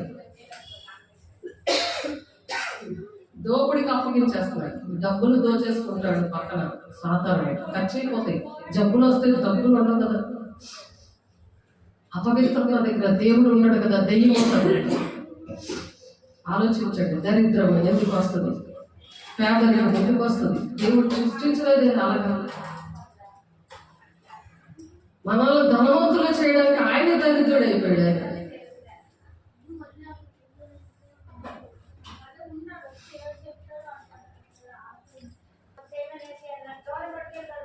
అందుకే దేవుడు సమాధానకర్తగా దేవుడు యెరూషలేములోకి అడుగు పెడుతుంటే చాలా మందికి అర్థం అవ్వలేదు.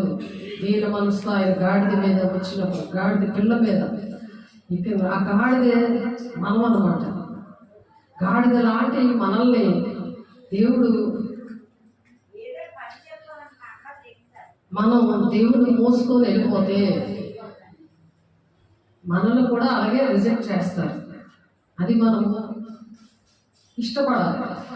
రెండింతల ఆశీర్వాదం అని ఉంది మత్తయి 5వ అధ్యాయంలో. నా నిమిత్తము జనులు మిమ్మల్ని నిందించి హింసించి చెడ్డ మాటలల్లా పలుకున్నప్పుడు మీరు ధన్యులు, సంతోషించి ఆనందించండి, అదే సియోను వాసులారా ఉల్లాసించండి అన్నారు కదా. అలా సంతోషించి ఆనందించండి, మీ పరలోకం మీ ఫలము అధికమగును అంటున్నారు. ఏసైలో మాంత్రికుడు, దెయ్యాలు పట్టినోడా, పరబ్బానే విడిచిపెట్టండి, ఏసైని సిలువేయండి అన్నారు కదా. మరి మనం దేవుని బిడ్డలుగా దేవుడు మోసుకొని వెళ్ళిపోతే మనకు కూడా అటువంటి దీన మనసు వచ్చి మనం వాళ్ళకి మళ్ళీ క్షమించి ప్రేమించి వాళ్ళని చేరదీసే మనసు దేవుడు ఇస్తాడు అన్నమాట. కాబట్టి నీ రాజు సమాధానకర్త అన్ని జనులకు తెలియజేయును. అన్ని జనులు తెలియజేస్తాడట. నీ రాజు సమాధానకర్త. మనం రారాజు బిడ్డలుగా దేవుడు పెంచుతాడు. మనకే లోటు చేయడు ఆయన. మనం చూస్తే రారాజు బిడ్డలు, రాకుమార్తె బిడ్డలు అని అంటారు, కానీ మనసు మాత్రం దీన మనసుగా ఉండాలి. దేవుడు నాతో మాట్లాడే విషయాలు అవి. ఆయన పిలుపు దర్శనం వచ్చినప్పుడు నీ రాజు సమాధానకర్త అన్ని జనులకు తెలియజేయను. సముద్రం నుండి సముద్రం వరకు, యూఫ్రటీస్ నది మొదలుకొని భూది గంతం వరకు అతడి ఏలును. భూది గంతాల వరకు కూడా ఏలుతాడంట దేవుడు. ఇంకోటి యూట్యూబ్ ద్వారా దేవుడు ఆ పని చేస్తున్నాడు. ప్రతి ఒక్క గృహంలో వెళుతున్నాడు, ఆ బంధకాలను విడిపిస్తున్నాడు. మరియు నువ్వు చేసిన నిబంధన రక్తంలో బట్టి తాము పడిన నీరు లేని గోతులో నుండి చెరపట్టబడిన నీ వారిని నేను విడిపించదను. మా కుటుంబంలోకి వెళ్తుంది, సంఘంలోకి వెళ్తుంది, దేశంలోకి వెళ్తుంది ఈ వాక్యం. ఆన్లైన్లో ఆఫ్లైన్లో నాకు తెలియదు ఈ విషయం, కానీ దేవుని యొక్క రక్తము, నీవు చేసిన నిబంధన రక్తము బట్టి తాము పడిన నీరు లేని గోతులో పడిపోయినట్టు నాకు బిడ్డ, ఫస్ట్ బిడ్డ నాకు ఆ బిడ్డ చూపించారు దేవుడు. నీరు లేని గోతులో పడిపోయినట్టు చూపించారు. ఒక 10 సంవత్సరాల క్రితం చూపించారు. ఆమె కూడా ఎంచుకున్నాడు దేవుడు, ఎందుకంటే అవిధేయత బట్టి చూపించారు. నీరు లేని గోతులో చెరపట్టబడిన నీ వారిని నేను విడిపించాలని అంటున్నాడు. నీ వారిని నేను విడిపించాను. ఇక్కడ కన్నీరు కాల్చడం, అక్కడ వాక్యం వినడం, దేవుడు అలాగే విడిపిస్తున్నాడు దేవుడు. బంధకంలో పడియుడి నిరీక్షణ గలవారలారా. బంధకంలో పడి ఉంటారు, అది నిరీక్షణ గలవారలారా. నిరీక్షణ ఒకటి ఉంటుంది వాళ్ళకి. మీ కోటకు మరలా ప్రవేశించుడు, రెండంతులుగా మీకు మేలు చేసేదనని నేను మీకు తెలియజేయుచున్నాను. యూదా వారిని నాకు విల్లుగా వంచుచున్నాను. ఎఫ్రాయిము వారిని బాణములుగా చేయుచున్నాను. సియోను నీ కుమారులను రేపుచున్నాను. సూర్యుడు ఖడ్గము ప్రయోగించినట్లు నేను నిన్ను ప్రయోగింతును అంటున్నాడు. సియోను కుమారులను మీ మీదికి రేపుచున్నాను. సియోను కుమార్తెలు దేవుని మాట విని సియోను ఆ స్థలంలో ఎక్కడైతే ఆ జకరియా 9వ అధ్యాయంలో ఉంటది కదా, సియోను నివాసులారా, అక్కడ సియోను కుమార్తెలు తయారవుతుంటారు. వాళ్ళని రేపుతున్నాను, వాళ్ళ కన్నీరు కార్చి వాళ్ళు మీకోసం ప్రార్థన చేయడానికి, ఒక వేదన దుఃఖము వాళ్ళు కలిగి వాళ్ళు ప్రార్థన చేస్తుంటే అక్కడ వాక్యం విని మీకు ఇంటిలో ఉన్నా సరే విడుదల వస్తుంది. ఆమేన్. మనం దేవుని రాజ్యంలో బ్రతికుండగా కలుసుకోవచ్చు, లేకపోతే దేవుని రాజ్యంలో కోట్ల మధ్యలో మనం కలుసుకోవచ్చు. ఎందుకంటే సువార్త చేసినప్పుడట నీతి కిరీటం ఇస్తారట. దేవుని వాక్యం అలా వెల్లడవుతున్నప్పుడు వాళ్ళకి వెలుగు కలుగుతుందట. తెలివి లేని వారికి తెలివి కలుగుతుందని ఉంది. ఆ తెలివినిస్తాడు, రక్షణలో ఒక దేవుడు నడిపిస్తాడు. 2 తిమోతిలో రాసిన పత్రిక 4వ అధ్యాయం 8వ వచనంలో, ఇక మీదట నా కొరకు నీతి కిరీటం ఉంచబడి ఉన్నది, ఆ దినమందు నీతి గల న్యాయాధిపతి అయిన ప్రభువు అది నాకు మాత్రమే కాకుండా తన ప్రత్యక్షతను అపేక్షించు వారికి అందరికీ అనుగ్రహించును. దేవుని యొక్క ప్రత్యక్షత ఏంటి? దేవుని బిడ్డల కోసం సంపూర్ణమైన భక్తి కలిగి ఉండి, మాన్యతైన భక్తి కలిగి ఉండి, మనుషులందరి కోసం, రాజుల కోసం, దేశం కోసం ప్రార్థన చేయడం, అది దేవుని దృష్టికి అనుకూలమైనది. వాటికి సువార్త ప్రకటించడం. అప్పుడు అదే మత్తయి 28:20 ఉంటది కదా, సర్వలోకాలకు వెళ్ళి సర్వ సృష్టికి సువార్త ప్రకటించండి. దేవుని రాజ్యంలో దేవుని బిడ్డలు రావాలంటే వాళ్ళని దేవుడు ప్రతి ఒక్కరికి ఆ విధంగా ప్రకటించడానికి, సదాకాలము దేవునితో ఉండడానికి ఎవరైతే ఆ విధంగా ప్రయాసపడుతున్నారో, ఇప్పుడు మనకి నెట్టే అందుబాటులో ఉంది. ఆ నెట్ని దేవుని కోసం మనం వాడి అలాగ చేసినప్పుడు పౌలు గారు చెప్తున్న మాటలు తిమోతికి చెప్తున్నాడు కదా, నీతి కిరీటం ఉంచబడింది, నా కొరకు నీతి కిరీటం ఉంచబడింది అంటాడు పౌలుకి. ఎవరైతే దేవుని ప్రత్యక్షత కొరకు ఎవరైతే అపేక్షించే వారందరికీ కూడా దేవుని యొక్క ప్రత్యక్షత, దేవుని యొక్క ఆ ప్రార్థనాత్మని, ఆ అభిషేకాన్ని, ఆత్మీయత తీవ్రత కలిగి ప్రార్థన పట్టుదల కలిగి ఎవరైతే నడుస్తారో, అలా ప్రార్థన చేస్తారో, ప్రసవేదన కలిగి మీకు 4:10 ప్రకారము మరి ప్రార్థన చేస్తారు, వారికి నీతి కిరీటం ఉంచబడిందట.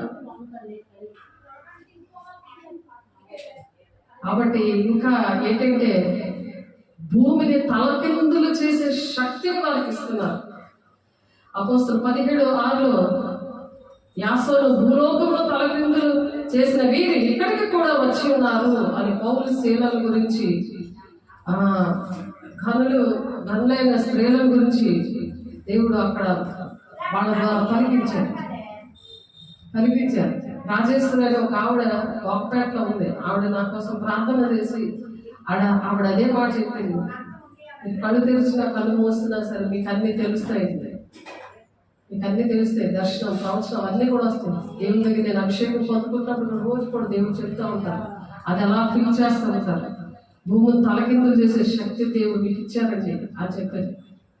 మరి అదే యూట్యూబ్ వెళ్ళి అలా పని చేస్తుంటది. ఇంటింట్లో ఎంత ఉంది, అది వెళ్ళి ఆ వాక్యం విన్న వాళ్ళందరినీ కూడా అలా నడిపించడానికి దేవుడు సహాయం చేస్తారు. దేవుని నామమునకు స్తోత్రం.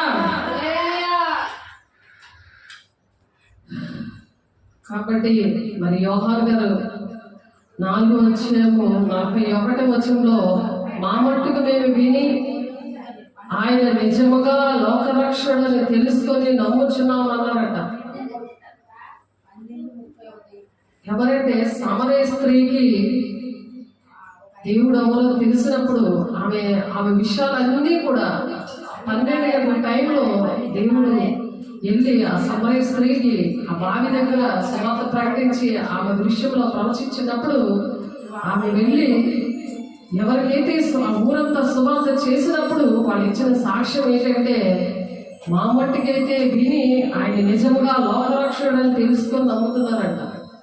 ఆవిడ చెప్పడం కన్నా వాళ్ళు విని రక్షణ పొందుకున్నారు. వాళ్ళ మట్టికి వాళ్ళే రక్షణ పొందుకున్నారు. మా మట్టికి మేమే రక్షణ పొందుకున్నాం. దేవుడు ఆ విషయాలు ఆమెకి చెప్తున్నారనమాట. కాబట్టి కోత విస్తారం ఉంది కానీ పనివారు కొద్దిమందే ఉన్నారు. కాబట్టి పనివారిగా ఉండాలని నూతన జనం ఉన్నవాళ్ళు కోత విస్తారం ఉంది, పనివారు కొద్దిగా ఉన్నారు. ఒక్కొక్క మనిషి ఒక్కొక్క సంఘము వారి ద్వారా తయారవుతుంది. ఒక్కొక్క దేవుని బిడ్డ ద్వారా ఒక్కొక్క సంఘము తయారవుతుంది. ఆ దేహమే దేవుని ఆలయం ఏం చేస్తే అది ఎక్కడ నిలబడినా ఒక సంఘము తయారవుతుంది అని చెప్తున్నారు. అది పెద్ద సంఘంగా తయారవ్వాలని దేవుడి మాటలు చెప్తున్నారు. సమరయ స్త్రీ విషయంలో దేవుడు చేశారు, మన విషయంలో ఆ విధంగా మనకు కూడా చేశారు. కాబట్టి మనకు దేవుడు ప్రత్యక్షతనిచ్చారు. ఆమె చేసింది ఆ ఊరంతా రక్షించబడింది. కాబట్టి దేవుడు మొదటి చావనే మరి నీళ్లు కుమ్మరించినట్టు మీ పసిపిల్లల కోసము ప్రార్థన చేయమని చెప్తున్నారు. సాయంత్రం 6 నుండి 9 వరకు మొదటి జాము, మరి రెండవ జాము అయితే 6 నుండి 9 వరకు అయిన తర్వాత రెండవ జాము 9 నుండి 12 వరకు అది రెండవ జాము.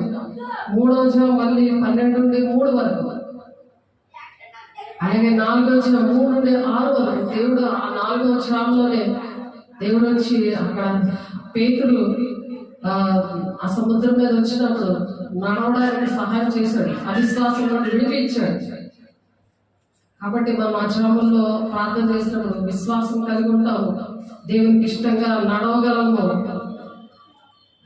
మరి యెరూషలేము ఒలీవల కొండ అటువంటి అనుభవం కలిగి పౌలు గారు ఎలాగైతే ప్రార్థన చేశారో ఏకాంత ప్రార్థన అలాగా మనం చేయగలం.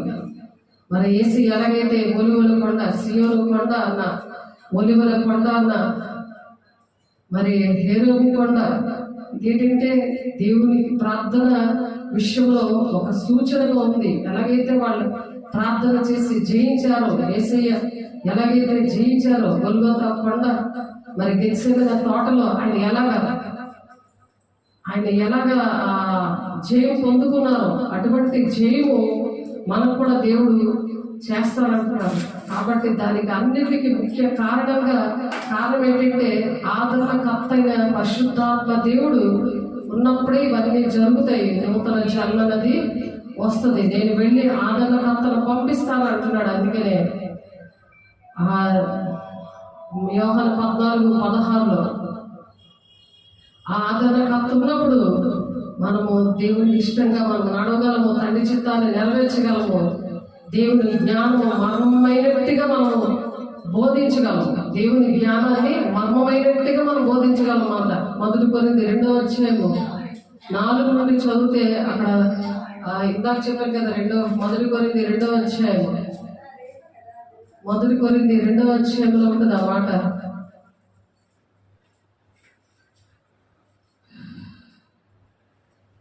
స్టార్టింగ్ లో ఈ మాట చెప్పడం జరిగింది. అది ఎందుకు మళ్ళీ చెప్తున్నానంటే, అది చదివి చెప్తున్నానంటే, ఎవరు దేవుని బిడ్డలని నూతన జన్మ పొందుకున్నారో ఎవరు గుర్తించరు, అందుకని చదవడం అవుతుంది. మొదటి కొరింథీ 2వ అధ్యాయము 4 నుండి 7 వచనాలు చూద్దాం. 4 నుండి, మీ విశ్వాసము మనుషుల జ్ఞానమును ఆధారం చేసుకోరు. ఆ మనుషుల జ్ఞానం వేరేగా ఉంటుంది, దాన్ని ఆధారం చేసుకోకూడదు. మీ విశ్వాసం ఉంటేనే సంఘం వర్ధిల్లుతుంది. అది ఇక్కడ చెప్తున్నారు. నువ్వే ఒక సంఘంగా నిలబడాలి, నేను ఒక సంఘంగా నిలబడాలి. ఎక్కడ నిలబడితే 2-3 నిలబడి దేవుడు మాట్లాడుకుంటే అక్కడ దేవుడు ఉంటాడు, అక్కడ ప్రార్థన వింటాడు. ఆ మాటలు వాళ్ళలో పనిచేస్తుంటే మనలో కూడా పరిశుద్ధాత్మ దేవుడు కార్యం చేస్తూ ఉంటాడు. కాబట్టి ఆ విశ్వాసం లేనప్పుడు దేవునికి ఇష్టడే ఉంటే అసాధ్యం. దేవునికి ఇష్టంగా ఉంటుంది, దేవుని రాజ్యంతో మన పట్ల దేవుని ప్రణాళిక నెరవేర్చబడుతుంది.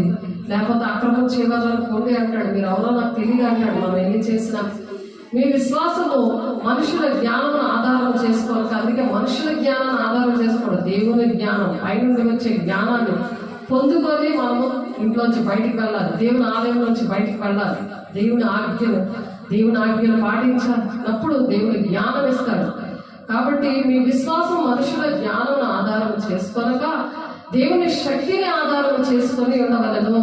దేవుని శక్తి, పరిశుద్ధాత్మ శక్తి నీ ఆధారం చేసుకోవాలి. నేను మాట్లాడినను, సువార్త ప్రకటించను, జ్ఞానయుక్తమైన తీయని మాటలను వినియోగింపగా పరిశుద్ధాత్మయు దేవుని శక్తి కనపరచు దృష్టాంతములే వినియోగిస్తున్నాను. పరిపూర్ణులైన వారి మధ్య నేను జ్ఞానమును బోధించుచున్నాను. పరిపూర్ణులుగా ఉన్న వాళ్ళే ఈ జ్ఞానం ఏంటో అర్థమవుతుంది, లేకపోతే మనుషులకు అర్థమవుతుంది.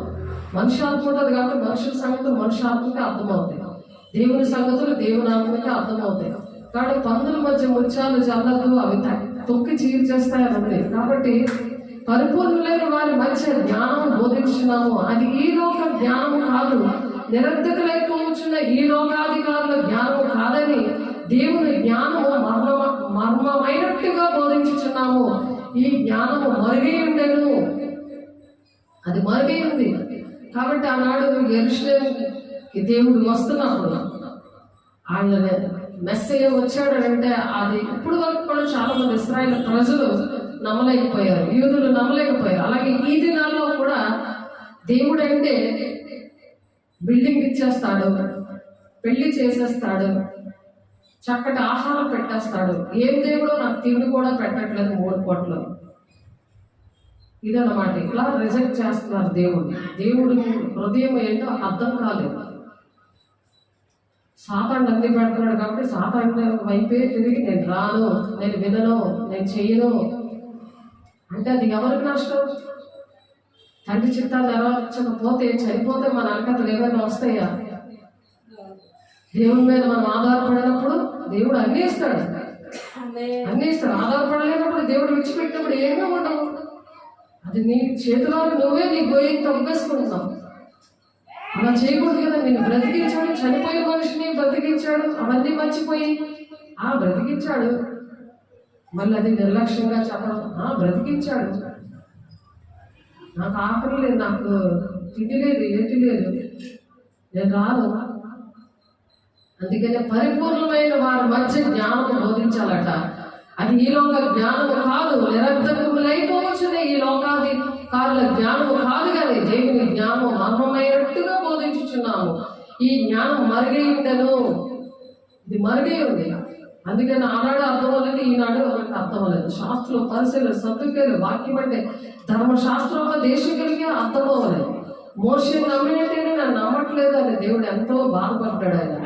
కాబట్టి దేవుడు అర్థమవ్వాలంటే పరిశుద్ధాత్మ పొందుకోవాలి, దేవునికి ఇష్టంగా నడుస్తానయ్యని ఎంత కష్టపడిచినా మోకరించి కన్నీరు కాచి దేవుడితో మాట్లాడుకొని నీ మనసు పని చెప్పుకుంటున్నప్పుడు దేవుడే నీతో మాట్లాడతాడు. నీ హృదయాన్ని మాంసపు గుండెగా తయారు చేస్తాడు, ఆయన కట్టను అనుసరించేదానిగా చేస్తాడు అంటున్నాడు. కఠినమైన గుండె తీసేస్తాడట, మాంసం గుండె పెడుతుందట. చాలా మందికి కన్నీళ్లు రావు, అలాంటి వాళ్ళకి కన్నీళ్లు తెప్పించాడు. కన్నీళ్ళు వచ్చాయి, ఏదో ఎవరైనా బాగోలేకపోతే ఆ విషయంలో కన్నీరు వస్తుంది, ప్రార్థన చేస్తే కన్నీరు వస్తుంది, మోకరిస్తారు. లేకపోతే గోండారాణి లేక గోండారాజులో పరిగెట్టే వాళ్ళు దేవుడు నా బిడ్డల్ని, దేవుని ఆత్మీయ బిడ్డల్ని నన్ను నా బిడ్డల్ని అలా తయారు చేశాడు దేవుడు. దేవుని జ్ఞానం మర్మమైనట్టుగా బోధిస్తున్నామంట. వాళ్ళకి అర్థమవుతుంది అనమాట, మిగిలిన వాళ్ళకి అర్థమవుతుంది. అందుకే నూతన జన్మించినప్పుడు దేవుడు మనసేదో అర్థమవుతుంది. తండ్రి చిత్తం నెరవేరిస్తే అప్పుడు దేవుని రాజ్యానికి వెళ్ళగలము. మనం సిద్ధపడి అనేక మంది సిద్ధపరచగలము. ఆ జగదుత్పత్తి ముందుగానే దీన్ని దేవుడు మన మహిమ నిమిత్తము నియమించాడట. మన మహిమ నిమిత్తము నియమించాడు ఈ జ్ఞానం. అది పరిశుద్ధాత్మ దేవుడు అనమాట. మహిమ అంటే ఏంటి? పరిశుద్ధాత్మ దేవుడు మనకు మహిమ తేవాలి, దేవునికి మహిమ రావాలి. ఎందుకంటే ఆయన జగదుత్పత్తికి ముందుగానే దీన్ని దేవుడు మన మహిమ నిమిత్తము నియమించాను. అది లోకాధికారులు ఎవరికి తెలియదు, అది వారికి తెలిసి ఉండేలా మహిమా స్వరూపకు ప్రభువుని సిలువ వేయకుండా ఉండకపోతారన్నమాట. వెయ్యరు అసలు. ఆయన దేవుడు కుమారుడు, ఆయన త్యాగం చేశాడు, ఆయన మహిమనంతటి విడిచిపెట్టి మానవుడుగా వచ్చాడు. మనం పొందవలసిన శిక్షణ ఆయన భరించాడు, మనల్ని ధనవంతులుగా అనే విషయాలు, పశ్చాత్తాపము, ఒక వేదన, ఒక కృతజ్ఞత, ఒక దుఃఖము అని వాళ్ళు కలుగుతుంది. ఆ నూతన జన్మ నుండి సాతాను జన్మలోకి వెళ్ళరు, పాత స్వభావంలోకి వెళ్ళరు, పాత అలవాట్లు, పాత విషయాలు, అపవిత్రతలోకి వెళ్ళరు, సాధారణమైన పనుల్లోకి వెళ్ళరు. కాబట్టి నూతనమైన జన్మ అంటే దేవుడు ఈరోజు మనకి నూతన జన్మ అనేది జీవితాంతం కాపాడుకోవాలి అని చెప్పారు. ఈరోజు అది నూతన జన్మ అనుక్షణము కూడా దేవుని దగ్గర అడిగి పొందుకునే విషయాలు అన్నమాట. అందుకే చిన్నపిల్లలారా, మీరు దేవుని సంబంధాలు, మీరు ఉన్నవాడు లోకంలో ఉన్నవాడి కంటే గొప్పవాడు అంటే సాతానుడు. లోకంలో ఉన్నవాడు సాతానుడు. వాడేదో ఇస్తాడని లోకానుసారమైనవన్నీ ఎదుర్కోవడము, లోకానుసారులతో మాట్లాడుకోవడము, అలాంటి పరిస్థితులు వాళ్ళ మీద ఆధారపడడం చేయకూడదు. యోహాను గారు 1 యోహాను 4:4 చెప్తున్నారు, చిన్న పిల్లలారా, మీరు దేవుని సంబంధాలు, మీరు ఉన్నవాడు లోకంలో ఉన్నవాడి కంటే గొప్పవాడు కనుక మీరు వారిని జయించి ఉన్నారు. వారు లోక సంబంధులుగా కనుక లోక సంబంధులైనట్లు మాట్లాడతారు. లోకం వారి మాట వినను. ప్రియులారా, మనం ఒకరినొకరు ప్రేమించము. యాలైనగా ప్రేమ దేవుని మూలముగా కలుగుచున్నది. ప్రేమించి ప్రతివాడు దేవుని మూలముగా పుట్టినవాడే దేవుని ఎరుగును. దేవుడు అంటే తెలుసుకుంటారు వాళ్ళు. 1 యోహాను 4:7 దేవుని తెలుసుకుంటారు. వాళ్ళు దేవుని మూలంగా పుట్టారు కాబట్టి దేవుడు అంటే ఏంటో తెలుస్తుంది. ఏ కష్టం వచ్చినా ఓర్చుకుంటారు, ఏ శోధన వచ్చినా ఓర్చుకుంటారు, ఏ పరీక్ష దేవుడు సాధారణ ఏ పరీక్ష పెట్టినా వాళ్ళు గెలుస్తారు, జయం పొందుకుంటారు. అంతవరకు సహించుకొని జీవ కిరీటం, నీతి కిరీటం, మహిమ కిరీటం పొందుకోవడానికి, యుగాలు దేవుడితో ఉండడానికి, ఆ మహిమ సింహాసనం మీద ఆయన ఆశీర్వడే ఉన్నప్పుడు ఆయన కుటుంబాశ్రమ కూర్చొని పెట్టుకుంటాడు.